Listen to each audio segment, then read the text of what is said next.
இன்னைக்கு தீபாவளி தான். இல்ல நான் தான் இப்படி யோசிக்கிறேன்னா இல்ல இந்த வீடியோ பாக்குற நீங்களும் இப்படிதான் யோசிக்கிறீங்களான்னு தெரியல.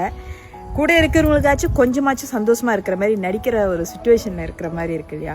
எனக்கு சின்ன வயசுல நம்ம கொண்டாடின அந்த தீபாவளி தாங்க ரொம்ப பிடிச்சிருக்கு. யாரெல்லாம் அந்த தீபாவளியை மிஸ் பண்றீங்க? நான் ரொம்ப மிஸ் பண்றேன். இப்போ நமக்கு நிறைய பொறுப்பு கடுமை எல்லாம் வந்த பிறகு அந்த மாதிரி ஒரு சந்தோஷத்தை அனுபவிக்க முடியல இல்லையா. பட் இருந்தாலும் நம்ம குடும்பம், நம்ம கூட இருக்கிறவங்க சந்தோஷமா இருக்கிறத பார்த்தாலே அது நமக்கு ஒரு சந்தோஷம். அவங்கள சந்தோஷமா வச்சுக்கிறது நினைச்சாலே நமக்கு அது ஒரு திருப்தி, அம்மாவா இல்லையா. ஸோ இன்னைக்கு இந்த தீபாவளி எல்லாருக்கும் எப்படி போயிட்டு இருக்கு? கமெண்ட் பாக்ஸ்ல கொஞ்சம் கமெண்ட் பண்ணுங்க. சந்தோஷமா இருக்கீங்களா இல்ல கவலையா இருக்கீங்களா? என்ன கேட்டீங்கன்னா உண்மையா சொல்லிட்டா ஒரு மாதிரி மிக்ஸ் ஃபீலிங்கா இருக்கேன். ஏன்னா இந்த தீபாவளி அதுவுமா நம்ம சந்தோஷமா இருக்கிற நாள், அதுவுமா எங்கள் அக்காவை நான் மிஸ் பண்ணுறேன். எங்கள் அக்கா இறந்துட்டாங்க. ஸோ அவங்கள நான் மிஸ் பண்ணுறேன். எங்கள் தாத்தா பாட்டியை மிஸ் பண்ணுறேன். இந்த மாதிரி நிறைய விஷயங்கள் மிஸ் பண்ணுறேன். பட் இருந்தாலும் ஸ்டில் எங்கள் அம்மா அப்பா என் குடும்பத்தோடு நான் இருக்கேன். ஸோ சில பேர் அம்மா இருக்க மாட்டாங்க, இல்லை அப்பா இருக்க மாட்டாங்க, இல்லை கூட பிறந்தவங்க ஏதோ பிரிஞ்சிருப்பாங்க. பட் இருந்தாலும் இந்த காலகட்டத்தில் யார் உங்க கூட இருக்காங்களோ அவங்களுக்காச்சும் நம்ம இந்த வாழ்க்கையை வாழணும் இல்லையா. கவலைப்பட்டுட்டு இருந்தா எப்படி?